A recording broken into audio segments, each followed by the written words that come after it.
Good afternoon, everyone. I think we're going to go ahead and get started. There's a few people still joining, but I am Sarah Mann, Director of General Services for Teton County. Thank you for taking time over the noon hour to kick off our Lunch and Learn series on the SPET election for the ballot item on November the 5th.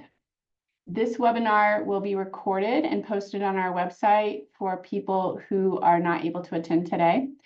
We are also hosting 3 other Lunch and Learn events leading up to the election, which will be focused on different topics related to the Justice Center SPET item. The next Lunch and Learns will be on Wednesdays at noon on September 11th, October the 8th, and October the 30th.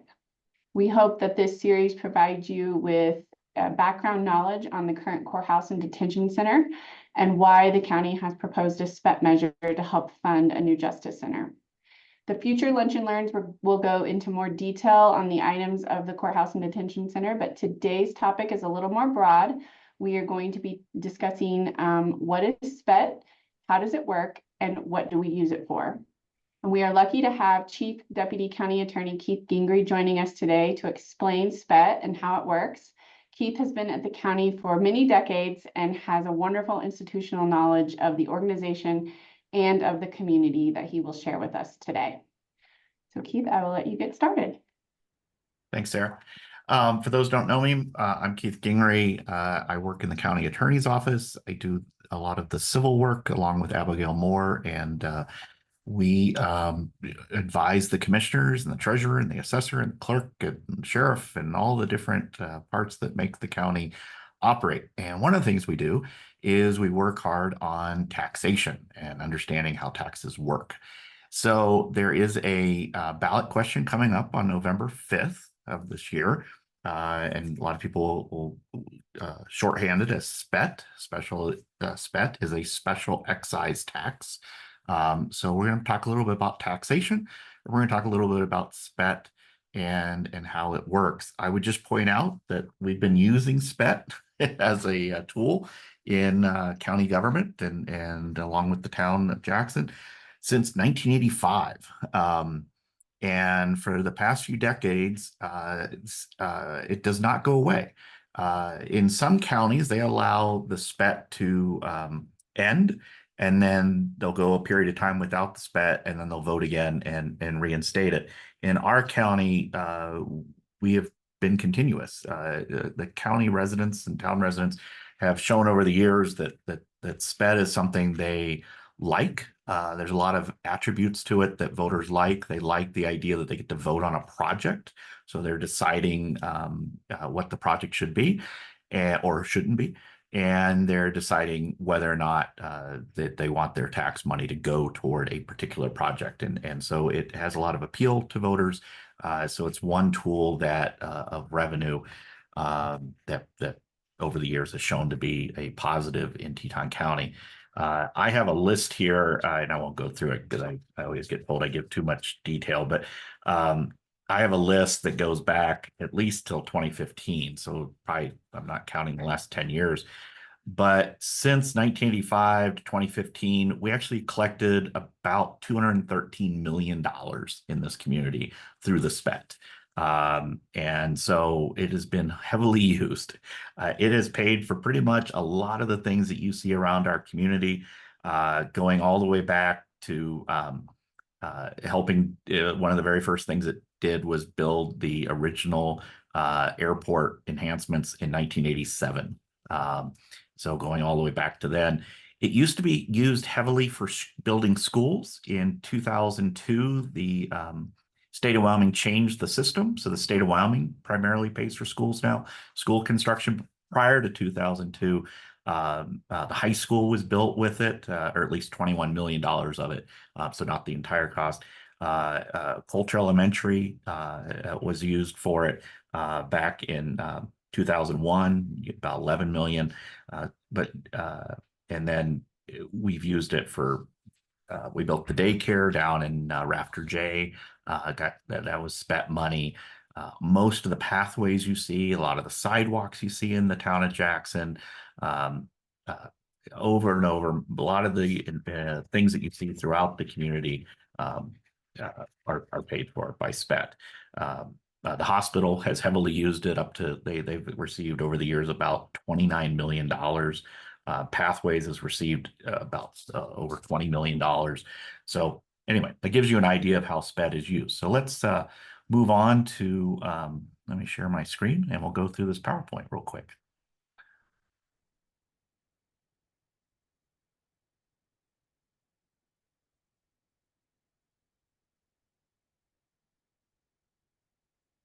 Can everybody see that, hopefully? Yes. Okay, excellent. All right, so we got what is SPET and how does it relate to the new courthouse? So the new courthouse, just so that everybody knows, the idea is to build a new courthouse along with a new detention center. A detention center is another way of just a fancy way of saying jail. The courthouse, which I'm actually sitting in right now, was built in 1968.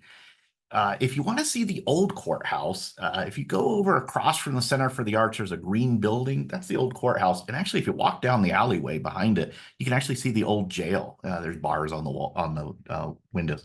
But it moved from there over to where I'm sitting here today on King Street in 1968.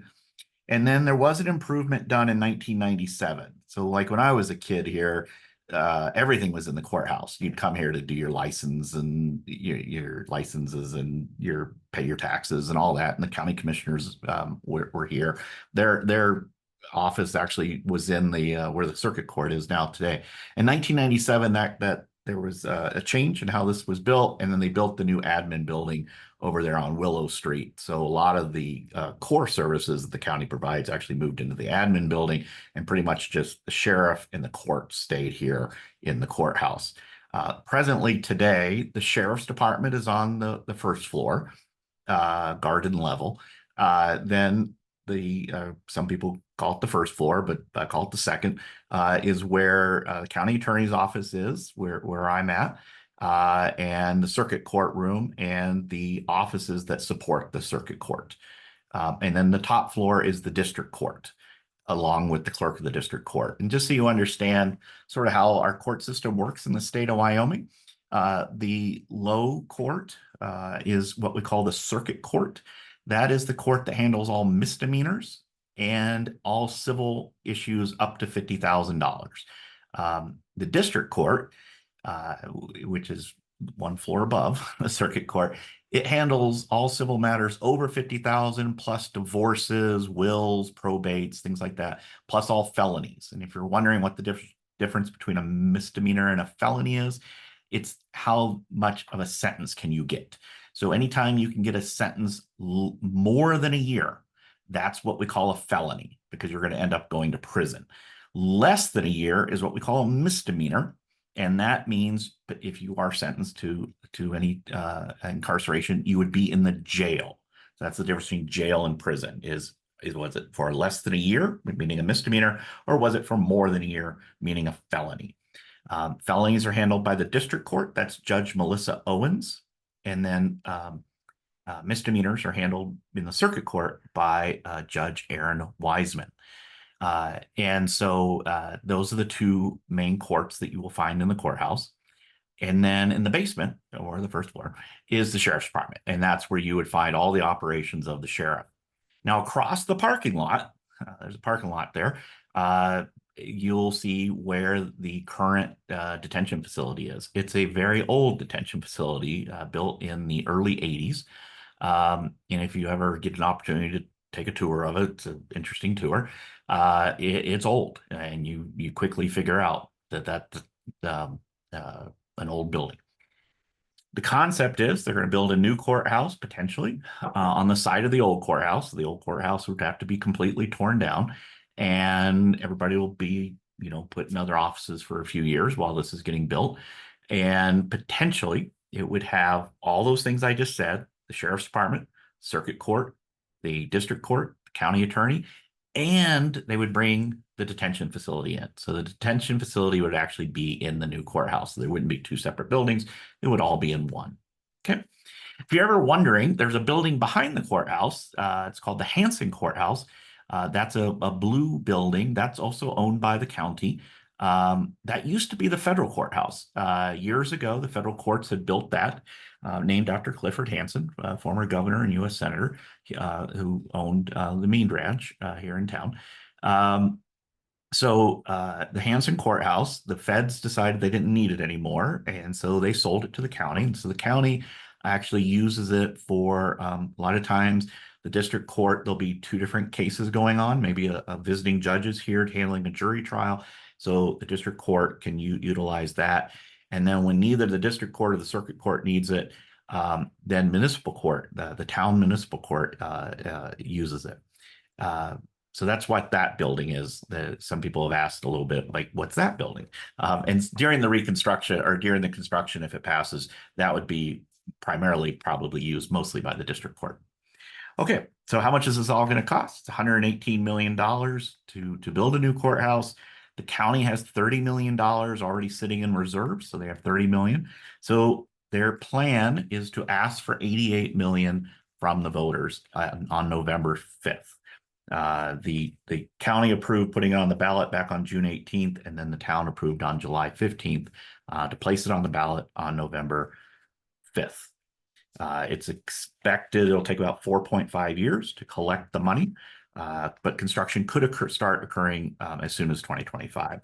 So that's the background of why we're even discussing this today. So I'll just explain real quickly what is SPET. Again, SPET stands for Special Excise Tax. That's why it's always sort of funny to me when people say SPET tax, because you're sort of repeating the T, but that's okay.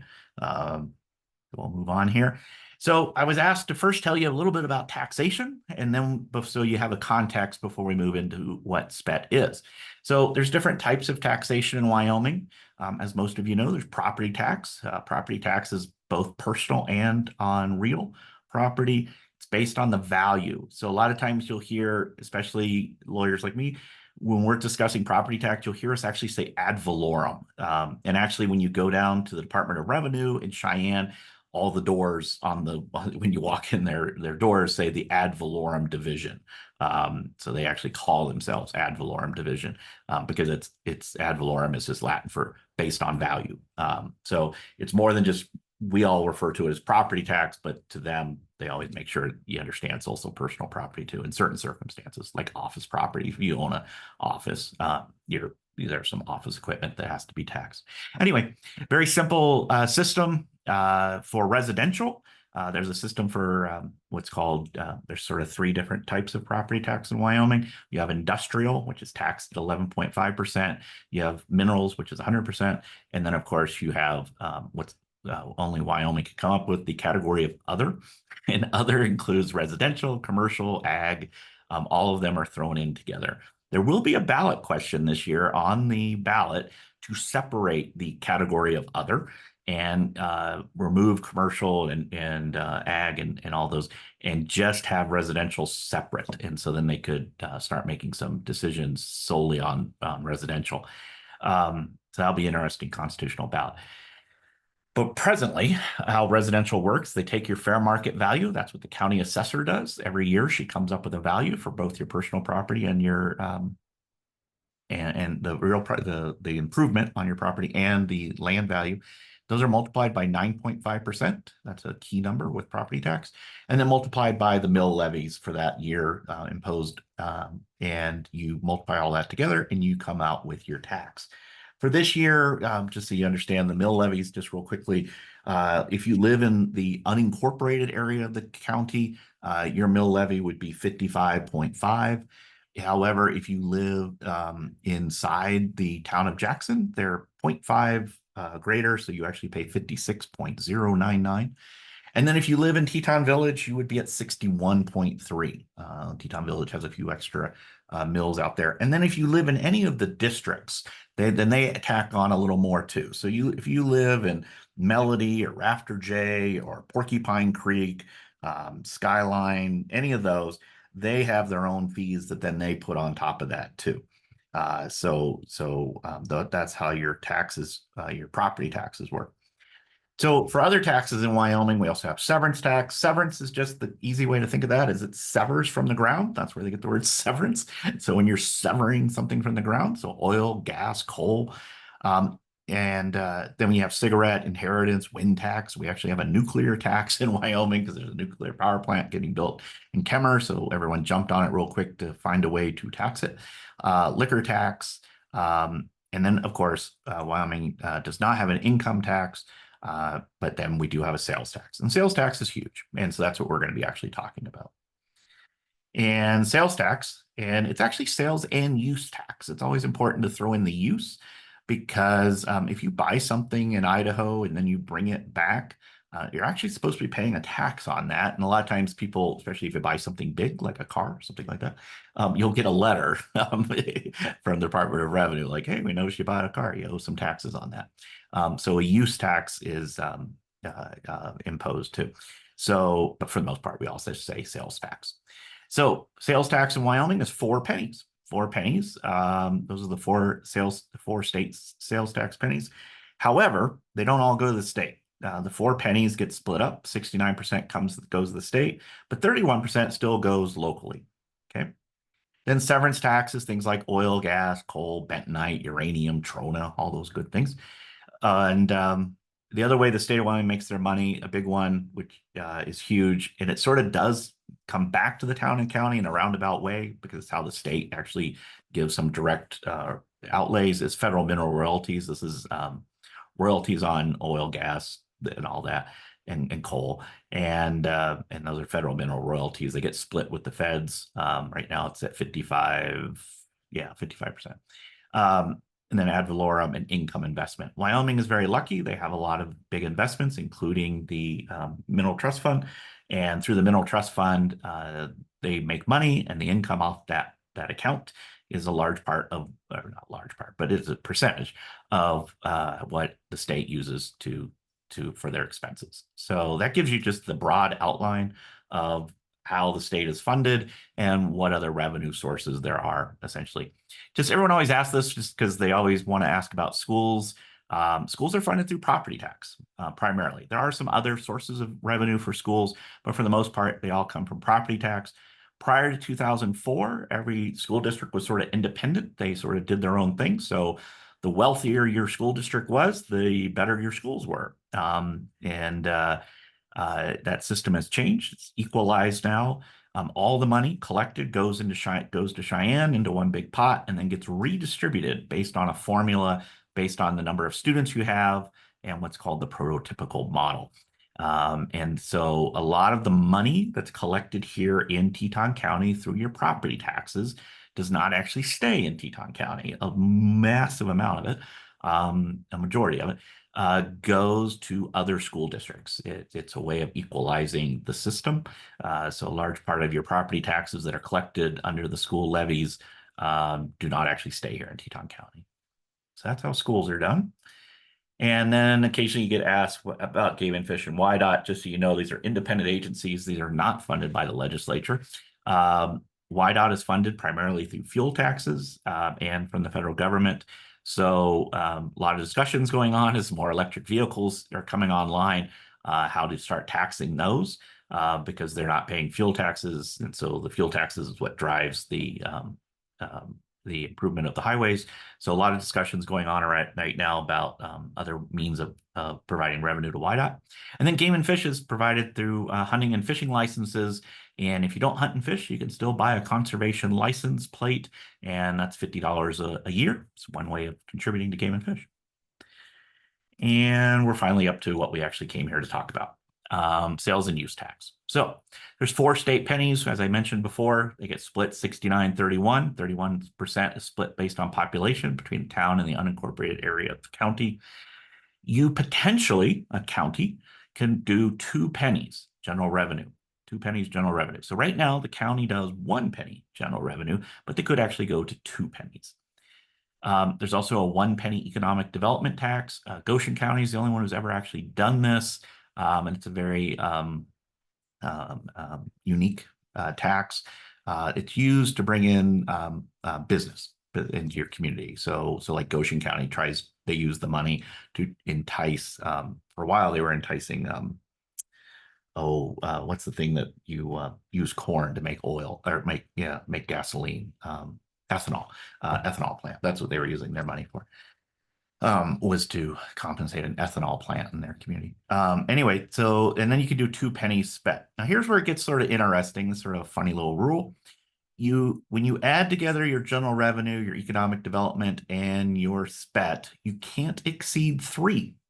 What that translates to, so take the economic development out for just for a minute and just look at the general revenue and the SPET. You see there's 2 for general revenue and 2 for SPET. That adds up to 4. So the rule is you only can go to 3. So if you do 2 SPET, you can only do 1 general. If you do 2 general, you can only do 1 SPET. If potentially the voters on November 5th decide to add this extra SPET penny, so we're going to go from 1 penny of SPET to 2 pennies of SPET, we will not have the opportunity to increase the general revenue until one of those SPETs go away again. Okay. And then you could potentially go up to 3 pennies at the resort districts. We have 2 resort districts. One is Teton Village and one is Grand Targhee. In both of those districts, they have government entities. These are government entities that operate there. If you ever ride the little red bus from parking lot A, look at the license plate sometimes. It always says government exempt. Those are government buses you're on. Those aren't owned by the resort. So those are government entities. They can collect up to 3 pennies. Both of them collect right now 2 pennies. So think about that sometimes when you're buying something expensive, such as skis, whether you should buy that in town or buy it at the village. And then, of course, the town can do their own SPET if they wish. A 1 penny town SPET is an opportunity that they have also that's available to them. I should probably mention to do the SPET. This is an important point. It's a county imposed tax. However, what the law says, 50% of the incorporated municipalities in that county have to agree. So take, for example, Fremont County that has 8 municipalities. Of those 8, 4 of them have to agree that the county can impose this tax. In Teton County, and we're the only county in the state that only has 1 municipality, the town of Jackson always has to agree. So anytime a SPET is introduced, the town of Jackson has an equal voice as the county commissioners. The town council and the commissioners are on equal footing on this because there's only 1. If perchance we had 2 2 towns here, just 1 would have to approve. But we only have 1, so that's how the system works. I just threw this in here because I get asked about lodging tax. Lodging tax is imposed on any lodging that's less than 30 days. And so if you're using a hotel room and you stayed there for less than 30 days, you're going to see a lodging tax on your bill. In Wyoming, it's 5 pennies. That's not imposed by us. That's imposed by the state of Wyoming. And they take their 5 pennies and they split it with us. So they take 3, and their 3 pennies go to promoting tourism for the state. And then 2 pennies come to us locally, and that's split on a system that I'll go through here in a second. I have a chart here. I'll show that to you. And then there is an option for an additional 2 pennies. So you could actually go to 7 pennies if you wanted to on your lodging tax. So there's an option for an additional 2 pennies. We have not done that here. Here's the chart I was going to just show you. Sales tax, there's your 6 pennies at the very top, 6 penny sales tax. You got your 4 pennies state, split 69-31. And then our 31% is split based on population, which is 46-54. 54 being, that's the population in the unincorporated area of the county. And then 46%, that's the population within the town of Jackson. And then if you go over, you'll see the 1 penny general that gets split to based on that 54-46, and then 1 penny SPET. So right now that's how we get to the 6. But again, you can add 1 more on that general local, and you can add 1 more on that SPET, but when you add them together, they can't come to more than 3. And then lodging tax there, you'll see it's 5% at the top, 3% goes to the state, 2% goes local. That local gets split up. And so how it works is 60% goes to the Travel and Tourism Board to promote the community. 30% goes to what's called visitor impacted. So that's things like public restrooms, maybe at the ranch lot or somewhere, not ranch lot, at the home ranch lot. that would be a impact because visitors use the public restrooms, and so we can pay for new restrooms with that money. And then 10% just goes to the town and county to utilize. That is how all that works. And lastly, I'll just put that up there again. Teton County, we have 4 state pennies, 1 penny general, 1 penny SPET. It comes to 6. The proposal in November is to increase to 2 SPET pennies, so a total would be 7 pennies. So it's something to think about. When you're voting, is the courthouse what I want to vote for, and B, do I want to raise my taxes? Is essentially that you're being asked 2 questions there. Here's SPET. SPET is a special excise tax. The excise tax cannot exceed 2% on, and this is where it gets a little detailed, on retail sales of tangible personal property admissions, so admissions into a event, services made within the county. The total excise tax imposed cannot exceed 2%. The revenue from the tax shall be used in a specified amount for specific purposes authorized by qualified electors. So this is what's so unique about SPET. It has to be used for a specific purpose. You can't use it, and that's what the next one says, for ordinary operations of the local government, unless those ordinary operations are related to that specific project. So you can always create sometimes separate accounts to help operate, like perhaps the rec center, something like that. Here's the process. So first we start with, has to be approved by the qualified electors. That increase shall be, if you're going from 1 to 2 pennies, that has to be voted on separately, has to be proposed separately and voted upon. And the next part there is telling you it has to be voted by the majority of the qualified electors voting on the proposition. This one's important. What it means is if you skip this one, doesn't matter. It doesn't hurt us. There's some things like a constitutional ballot question. It's the number of electors who voted in the election. So if you skip it, that counts as a no. In a SPET election, it doesn't count as a no. It's just who voted on it. If you didn't vote on it, you're not counted. So that's how that works. And then again, you can't use it for ordinary operations. It has to be for a specific project, and it's usually a capital project. It's usually something you're building. Here's the actual ballot language that you're going to see on November 5th. And what it says is, shall Teton County, the state of Wyoming, be authorized to adopt an additional 1%. Again, this is an addition. So we're going from 6 to 7. Additional 1 penny specific purpose excise tax within Teton County for the purpose of raising and collecting the amounts. I'll skip down here. It's for the Teton County Justice Center. It's 88 million. And what they're proposing is they're going to demolish the old courthouse and the jail and construct a new, what they're calling the Teton County Justice Center. It'll include the detention facility, the district courtroom, the circuit court, the clerk of the circuit court's office, the district court, the clerk of the district court, the county and prosecuting attorney's office, the sheriff's office, and then so that's what they're planning on building. And you'll see this on November 5th, and you'll just see for the proposition or against the proposition. And let me leave that, and I'll stop sharing here.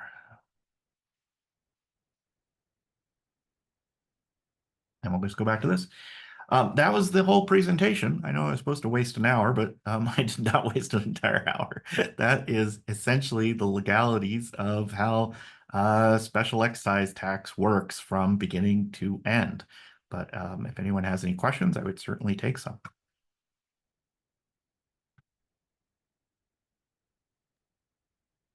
If you want to ask a question, just raise your right hand, and I think Sarah can do it. And we don't have to answer any questions either. So if we've covered it all, we've covered it all.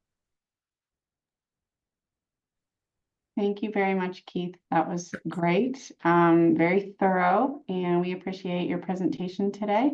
And everyone, if you would like to see the list of the current events coming up in the next couple of months,